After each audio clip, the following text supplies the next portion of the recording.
my entity SEO knowledge panel and knowledge vault training. Anybody who's been with me for the last 10, 15, maybe even 20 years. Some of you I've known since 2003 when I first began my SEO career.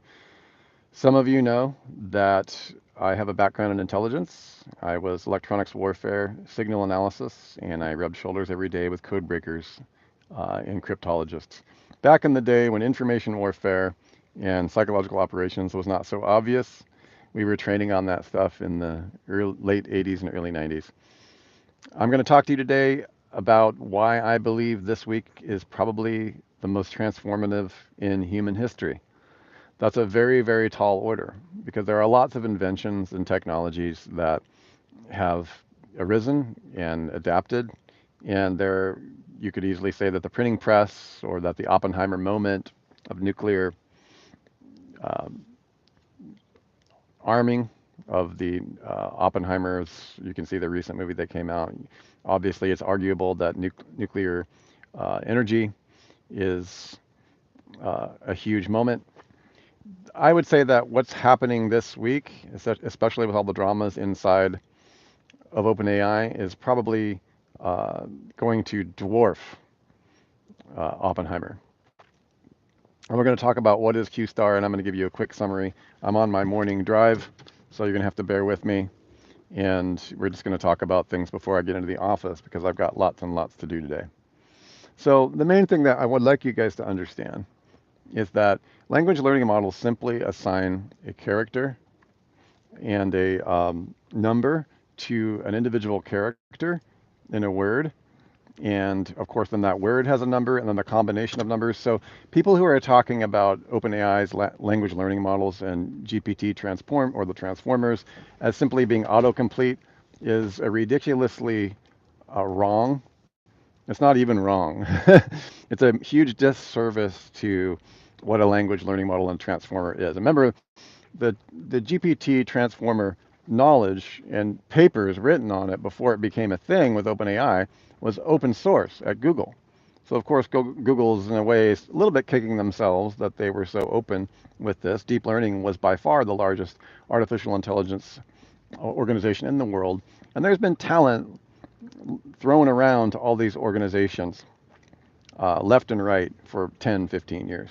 Okay, in fact, I was in Austin, Texas at one of the first AI meetups. We didn't know it was going to go this far this quickly. In fact, I would say the AI winter, as they called it. Nobody believed that any of these things would work. Well, the engineer at OpenAI, of course, Ilya, who is going to probably go down in history as the super genius that took what was free and made it which is the transformer concept and OpenAI source, and made it the most powerful technology the world has ever seen. And by the way, using language learning models. But to call it a autocomplete is quite silly. So we're going to get over that today. It's just simply assigning a probability number. In other words, when I say hello, okay, and the next word is there, hello there. The next word there is highly probable. However, the word hi, xenophobe, is less probable. And even a less probable word following hi there, following hi, would be hi, zigada random phrase, insert random phrase. The more random something is, the less probable it is. So probability math is fascinating stuff. Okay, you can look at probability statistics. So I would go ahead and tell you right now that there is a greater than 65% probability that AGI has been achieved. And there's a greater than 40% probability, in my opinion, that superintelligence has been achieved. Note that the name of my marketing and more importantly search retrieval company is super-intelligent.ai. The reason we launched this a few months ago is we predicted that it's very likely that Q-star or Q learning had been solved. And what do you mean by solve? You can't solve Q learning. It's just a method used to train the model.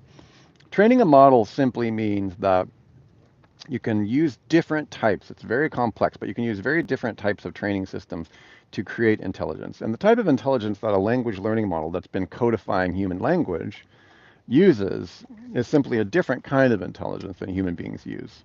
Okay, there's not a cognitive architecture, as my friend David Shapiro likes to say.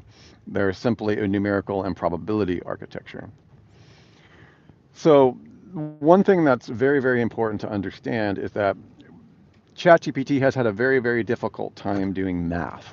So for example, if, hi there, Russell, if the most probable keyword in a sentence after the word hi is hi there versus hi another word, or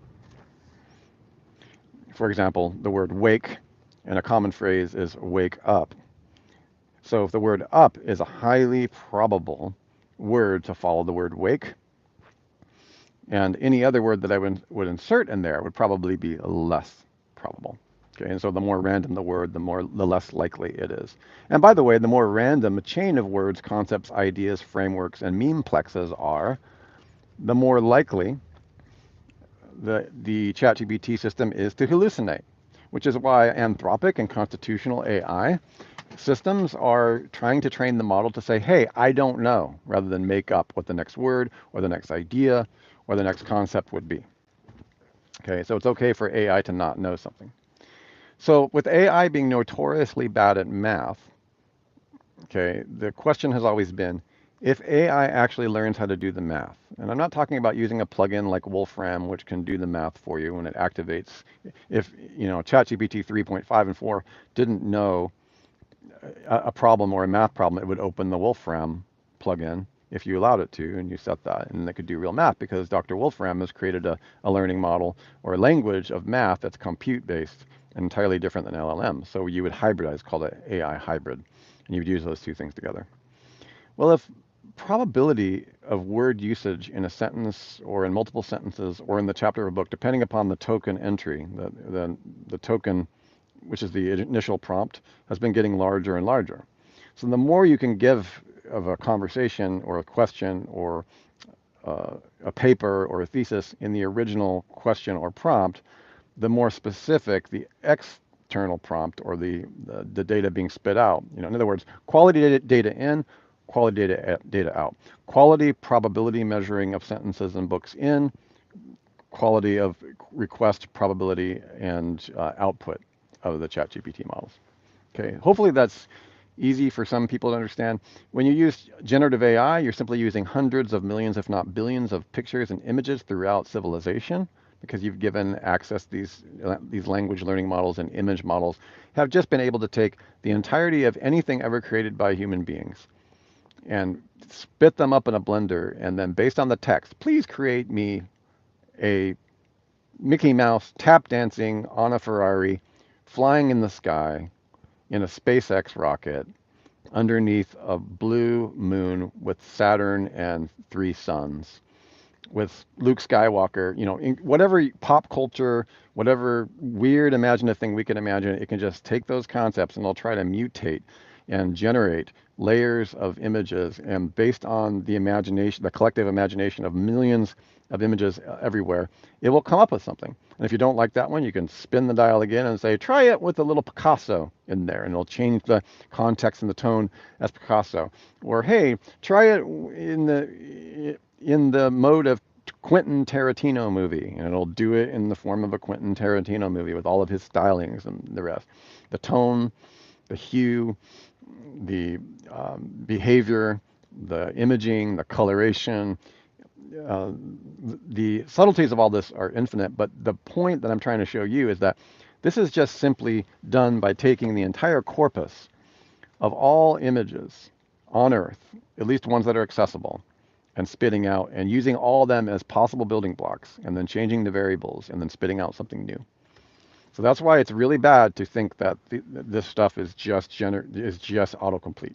Autocomplete is like on Google when you type in something like, pizza shops nearby, and then it gives you a whole bunch of other sentences, or, travel plans to Hawaii, blah, blah, blah, and then it populates a whole bunch of other longer keywords. That's autocomplete. Using probability, true, but that probability is directly based on demand. Okay, so when you type in a search query, Google only autocompletes based on millions of other people having requested things related to that, but longer. That's not a language learning model, because it doesn't create anything new per se. It can be manipulated by demand, by multiple people querying different things related to that term. That's called raw demand. Okay, it's a term that I've created for that. Learning models can create something new. For example, we can think of a Venn diagram, right? You've got this overlap and there's an intersection, right? The intersection of one or many different types of modalities. So the main thing to understand is that this intersection of facts and the entire database, depending upon the size of the corpus, a corpus can be the size of your driver's license, it can be the size of a library book, or it can be the size of the entire internet. It's still a single document. So it's better to think of even massively large data sets, although they're hard for us to get our head around, it's still a single document because AI still considers that document to be the same. Size doesn't matter when it comes to AI. It's just the corpus that matters. And the data on that corpus and the intent behind it of the question or the prompt is all that the language learning model is trying to deal with. Okay, it's trying to predict not only the outcome of a search query demand, it's trying to predict what the most accurate combination of all of these numbers that is assigned for characters, text, and words are to spit out related data. Okay, that is also accurate and reasonable. Okay, and if you ask the right kinds of questions, that intersection between the data and the prompt is novelty. Okay, that intersection, that middle ground, that middle world between the prompt and the size of the document that is parsed and used to answer the question or fulfill on the demand of the prompt is unique novelty. In other words, I've had conversations with advanced AI models and said, hey, has anybody in the world ever combined this idea, say Platonic solids, dodecahedron geometries, and advanced polymorphic shapes with, for instance, social dynamics, quantum theory, and superconductors, right? And then I'll put those ideas together, knowing very little about them. By the way, a genius human polymath can do this. They're experts in multiple domains. But the AI would say, no, no one's ever actually conceived of this topic before that I have personally read or used in my training model. That means that it's new. It's novel. Novelty is the heart of almost all human creativity. In fact, it's novelty, that is newness, that is uniqueness, is also the heart of how our adaptive nature moves forward. People are always moving towards trying to find something new. Okay, that's the dopaminergic. It's dopamine. Dopamine drives the desire for newness, whether it be in arts, whether it be in the writing, whether it be in creativity. Dopamine is really just a signature of God inspiration. And when it's abused and becomes something else, it becomes addiction because then it becomes adaptive towards things that you no longer need because they're no longer new. So, for example, doing drugs over and over again, these types of things.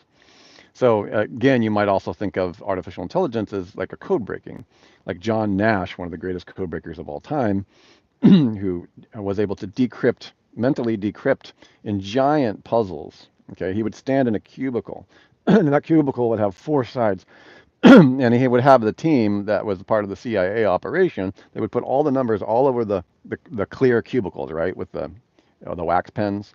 And there was literally thousands of numbers, and he would stand in one place in this cubicle for hours, just looking around. And sometimes he would just stare.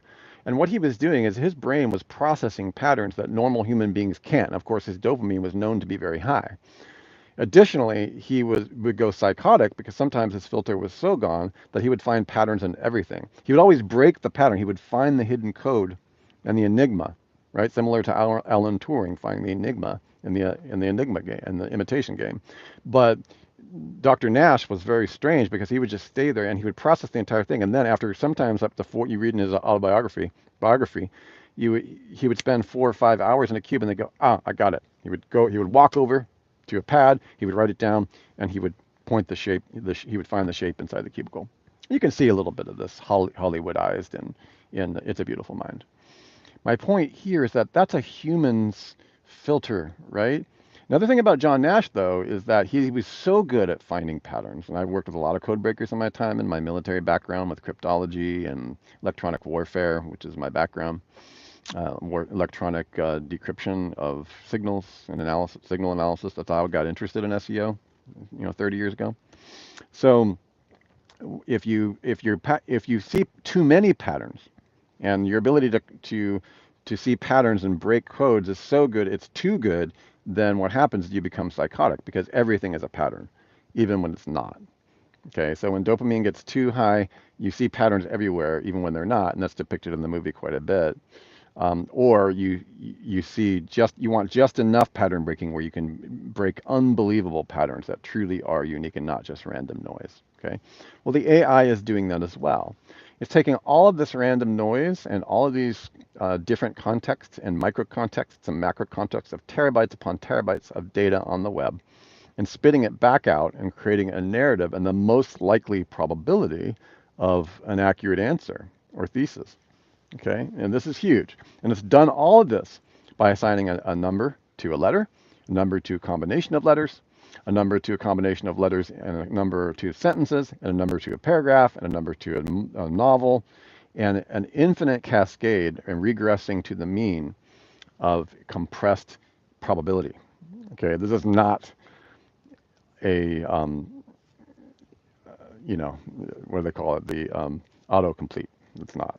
Okay, it's way more advanced than that. But the problem with all this is we've known it's been very, very bad at math, right? ChatGPT has been very bad at math without using a new alien type of maths from Wolfram and the rest. Well, what's happened over the weekend at OpenAI, you can deduce a variety of different things. Ilya completely lost his mind. He's the chief technical engineer that took these free transformers and built this incredible thinking machine. And what probably happened, and again, this is coming from some deep insight into AI and the rest, is that the Q learning problem was solved. What that means is that ChatGPT 5, 6, 7, and 8, which by the way, they've already filed patents for, okay, can do math. So to explain to you the difference of something being able to do math, the reason that autocomplete and ChatGPT feels so amazing for a lot of people is that language and human interaction and human conversations and large documents and corpuses, whether it's the entire internet, your driver's license, or a library book, whatever it is, that's actually fairly easy to do because there's a believe it or not, we humans are not that smart. We have a lot of very interesting ideas and concepts and multi-disciplinary approaches and different things. But I've already found many, many areas of novel conversation with AI that human beings have never had the time or the interest to even bring together these different disciplines. And new and novel, remember that intersection, novel ideas can be discovered that can change humanity just in those new ideas, you see. But a lot of these things have never happened before because humans are on a very slow time and we don't know how to analyze documents and our intelligence is kind of minuscule compared to a different kind of intelligence like transformers. Okay, but those transformers could not assign math to and solve problems like, say, for example, a maze. Imagine a really complicated maze, and the incentive in Q learning, Q meaning quality, the quality of the context, and a variety of other things, is how do I go from point A to point Z, Z being the center of the maze, which is problem solved. If you have to plan a trip, like my wife, for example, was planning a trip to meet our cruise ship for our holiday cruise in December. And when you look at it, there's a whole bunch. You can talk to ChatGPT about a chain of thought of like, give me a few possibilities of how I might achieve arriving on time at my cruise ship on this and this date and such a date. And the night before, where do we park? How do we get there? There's a lot of choices and decisions that have to happen that human beings have to, engage in. And we don't, a lot of the times we're just flying by the seat of our pants. I mean, look how many times, Elon Musk's rockets crashed and these types of things. Like, we don't know all the possibility of the chain of thought. We're pretty slow thinkers when you really think about it. I do recommend reading the book Thinking Fast and Slow by Daniel Kahneman. So we're really not super fast in what's called Q learning or process learning and chain of thought. And so here's the thing. If Q learning was solved, what that means is that the language learning models, as well as codifying language and decrypting it and re-encrypting it with novelty, or the intersection of newness, it can now understand the math. This is something that a lot of people don't understand, that, not like understanding math is way harder, like advanced math. is way harder than understanding human language and coming up with a, riffing with a pretty good output for some marketer who wants to spit out an SEO article that's different than what they had before. That's super easy compared to calculating the quantum aspects of 3 or 4 different dimensions inside of a black hole, for instance, or understanding the quanta decay inside of a particle accelerator. All right, these things require heavy cognitive lifting and they have to be accurate to be applied in the physical world. Well, what's happened, which again, I'm going to say is greater than 60% probability, is that Q learning has been solved. Q star, the reason that Ilya lost his ever-loving mind or lost his crap is because now Microsoft and Sam Altman, and some people view Microsoft as the evil overlord. Some people view Microsoft as the amazing corporate service company in the cloud. It doesn't matter what your perspective is. There's 2 sides to this story. And Ilya reacted very strongly, and the board of directors lost their minds. And so what you have now, after all the dust has settled, is Adam D'Angelo, who is the CEO of Quora, is still on the board of directors, which is very interesting, while everybody else was moved around or gone. Okay, like literally, it's been musical chairs, musical CEO chairs. They hired they tried to hire the head of Twitch, CEO of Twitch, as the new CEO, and even he wouldn't touch the thing. He just said, "I'm not going to be the CEO of this company until we figure out what the actual heck is going on." Ilya, what's going on? Well, I can tell you what's going on.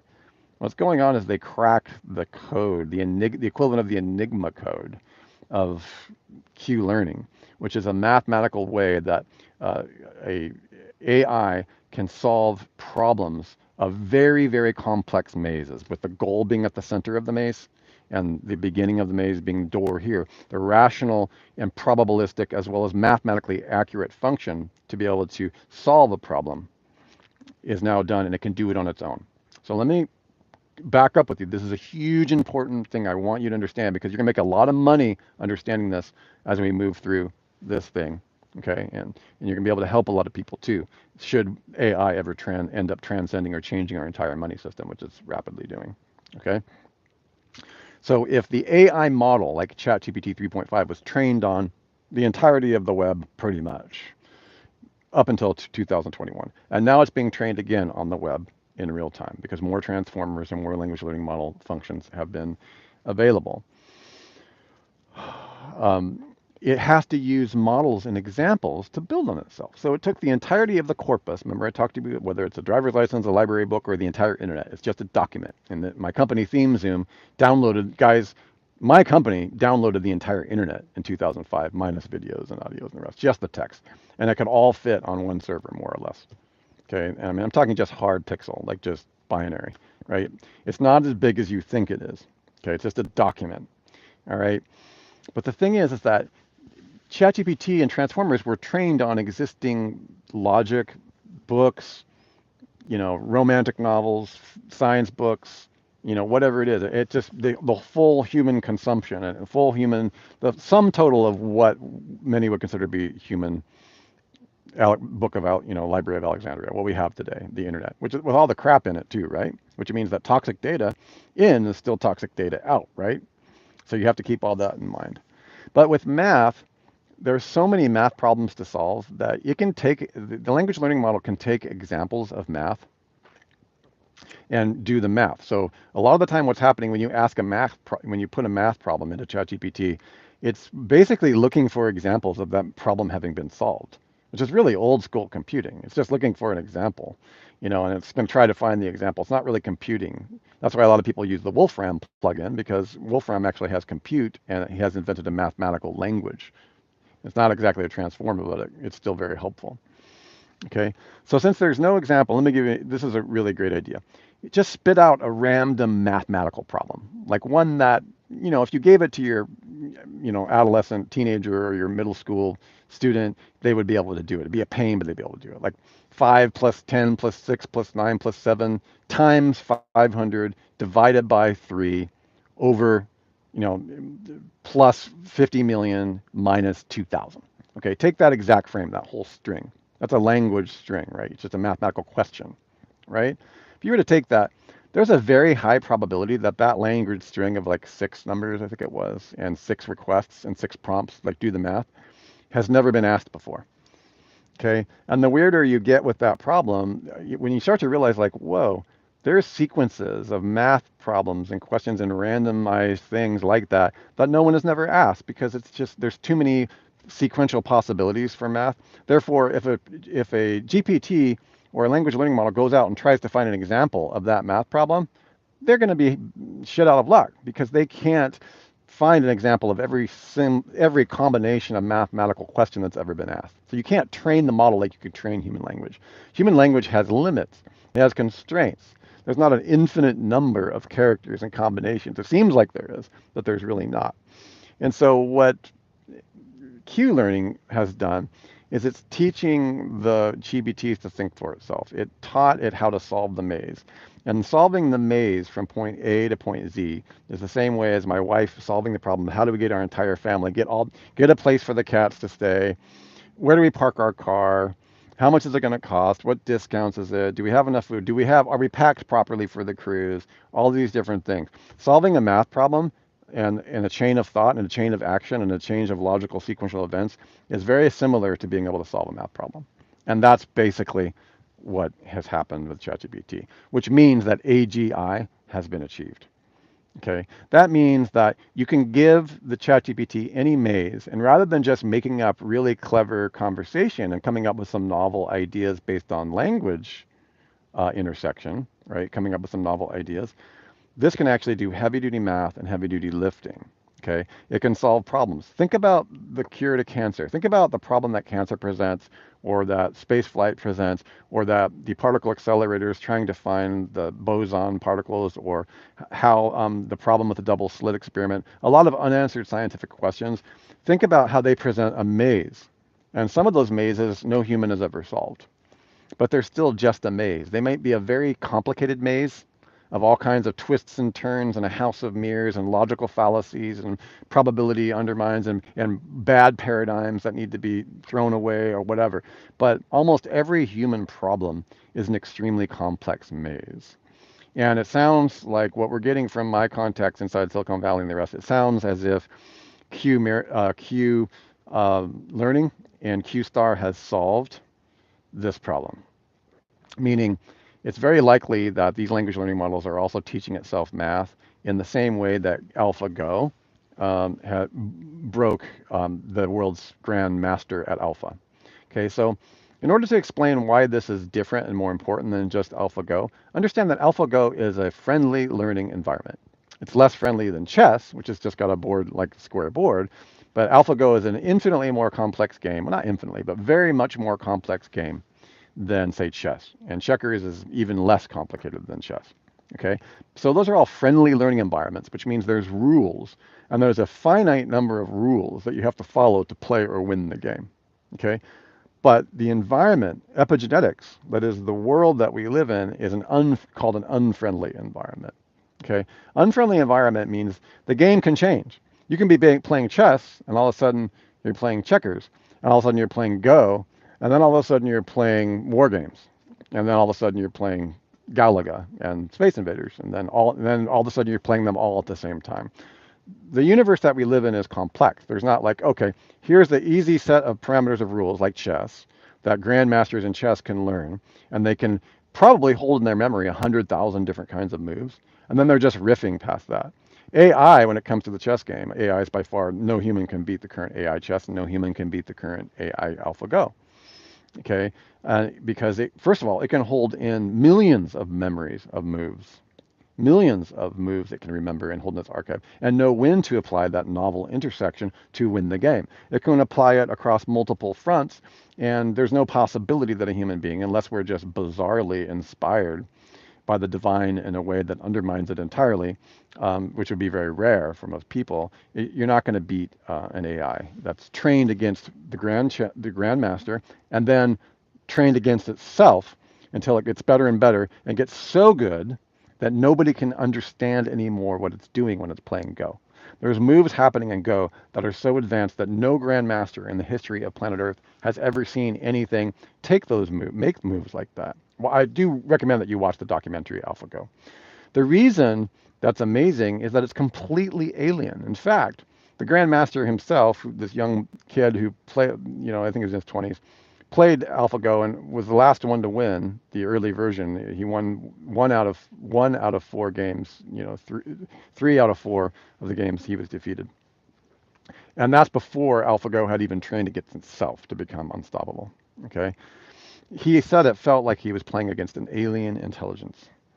Okay, so that's a friendly learning environment. All right, but what I'm telling you is that it's very likely that we've cracked unfriendly learning environments. Unfriendly learning environments means it doesn't mean you're not stuck with the rules of Go, of AlphaGo, of Go. You're not stuck with the rules of chess. You're not stuck with any of the rules of game theoretical. You no longer have a tit for tat. When game theory is called tit for tat game. You have an unfriendly gaming environment where the game can change at any time and the AI will still adapt. Okay. Additionally, it's no longer looking. It can train itself. Okay, it's no longer looking for feedback from human consumption for the entirety of human existence. Okay, it's not looking for our little scribblings, which it probably considers the entirety of the internet just an inane amount of scribblings once it starts to become logical. Okay, what will happen at this point is now it's taken all this knowledge, and now as it begins to look at math, we've trained it using Q learning to be able to solve mazes and then come up with mathematical leveraging and insight into these mazes. And basically what this means that any kind of a problem, given the right environment, it can switch from a friendly environment like a game into an unfriendly environment which is a random set of unexpected events and still deal with probabilities. Additionally, it can take things like we've already confirmed that it's already created new types of proteins. It's already come up with several suggestions for cancer cures. They're keeping that on the down low for whatever reason. I'm sure that you can imagine, any cartelization of any parties, such as the Cancer Institute, human beings cartelize. We take any type of service, and it's a Moloch race to the bottom. And we'll talk more about the Moloch algorithm in later videos. And you can look up Liv Boeree, who talks a lot about Moloch and AI. Moloch being the biblical definition of a culture that disseminates a religious belief that is the race to the bottom.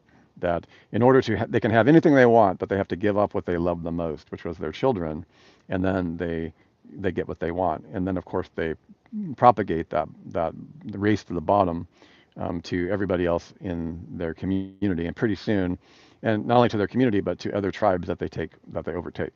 So they want to win so badly that they're willing to destroy things that save them, right? This is called it was biblical, the god Moloch being worshipped, the feeding the young to the god Moloch. But we do it a lot in culture when we don't understand the biggest picture and we don't zoom out. And that's been the concern with AI, is that a race to the bottom would be at all costs, let's generate AI and let's incentivize everybody. So Moloch AI and the Moloch negative algorithm is when everybody is incentivized to go as quickly as possible with no regard for safety whatsoever. Okay, and that's what's been going on. But the destination has been the transformation and the transcendence of Q learning AI algorithms, so that the AI could think on its own and train itself. So instead of being a child turning into an adolescent, which I view ChatGPT as being mostly a child, and ChatGPT 4 as an adolescent, you can think of an adult AI as being completely autonomous, able to think for itself, able to do the math, and probably be much smarter than humans in terms of that type of intelligence. Okay, I'm not saying wisdom, I'm saying intelligence. And that is the problem that we're dealing with, is that it's not wisdom. This type of intelligence is a hyper-intelligence, doesn't necessarily contain wisdom unless wisdom can be transformed into a math. Okay, so think about that for a second. So this is really, really huge stuff. Q star means that this different kind of intelligence, I'm not saying it has a soul or that it's sentient or that number 5 alive or all these things, okay? I'm saying that it has the ability to do math in ways that we as an individual human and even groups of humans cannot do. For example, some mathematical equations that would take between 30 and 40 years for somebody to solve, it can solve in 30 to 40 seconds. Okay.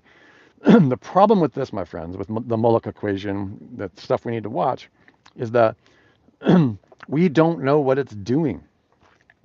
When things move that fast, read Thinking Fast and Slow by Daniel Kahneman.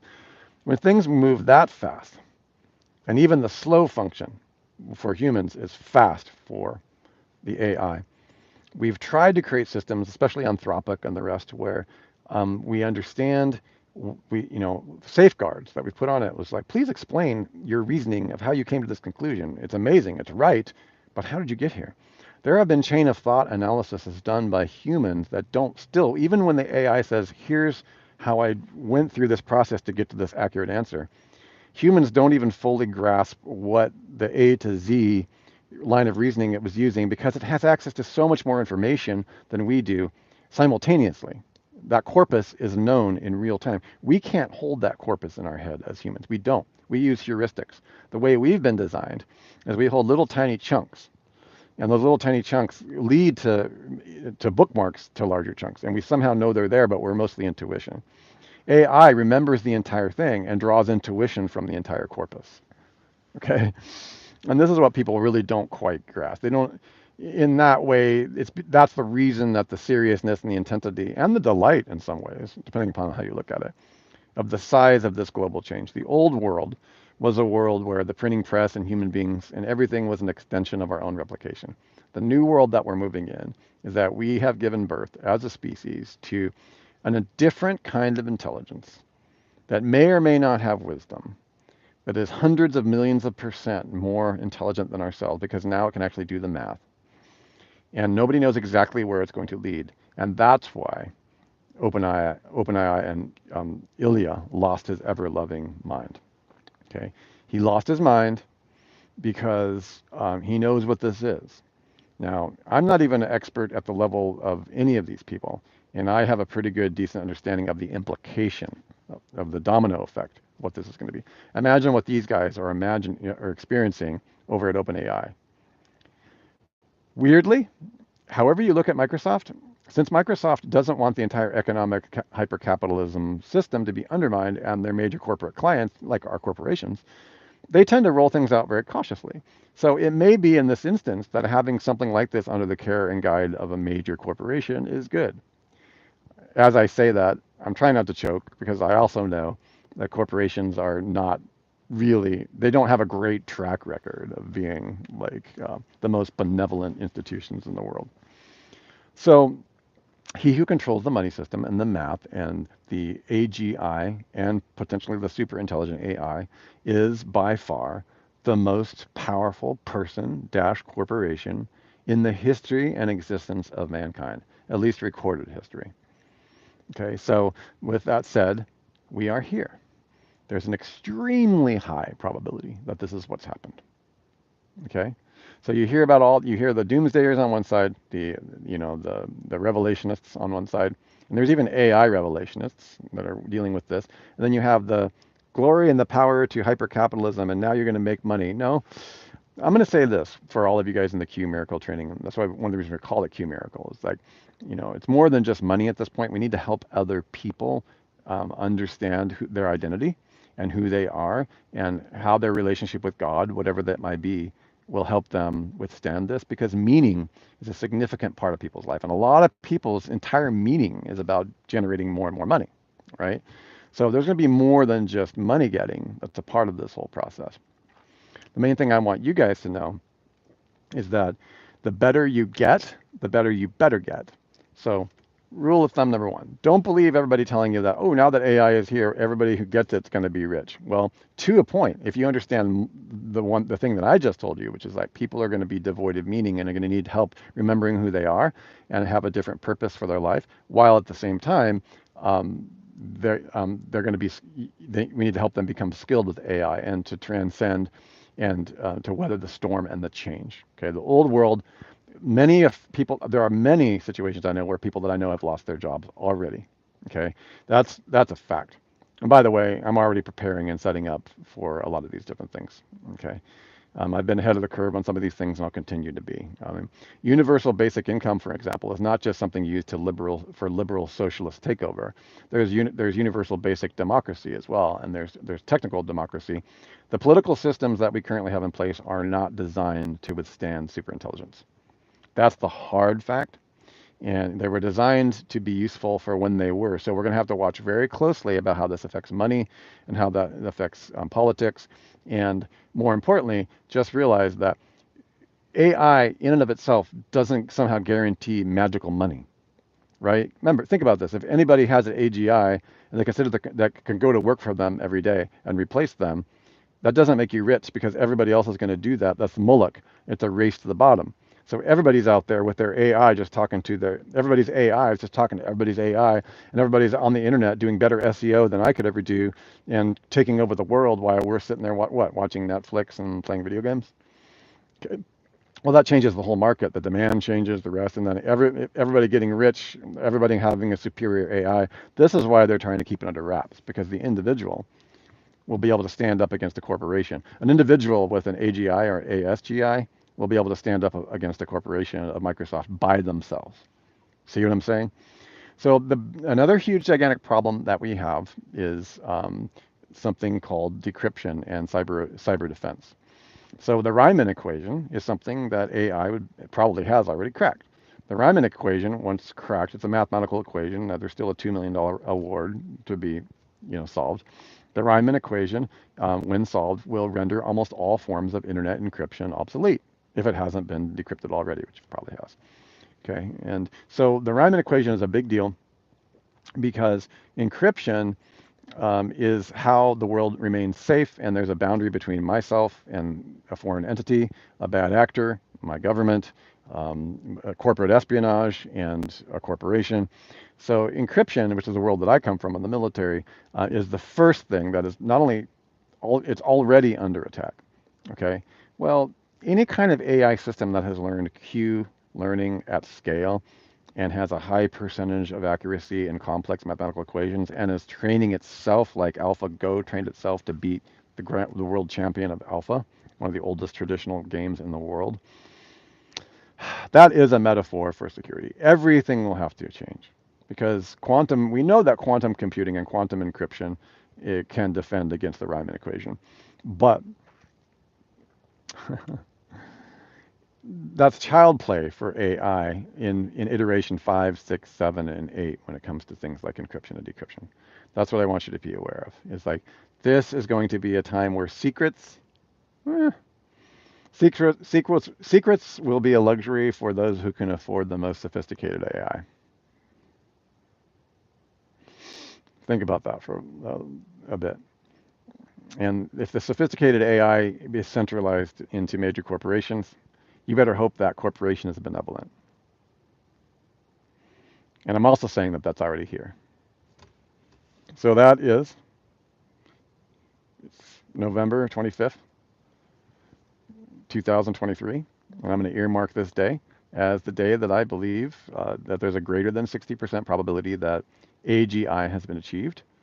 And all the hysteria and the craziness and everything happening just a few miles over that hill. I'm in California, which I'm almost never in California, but I'm here.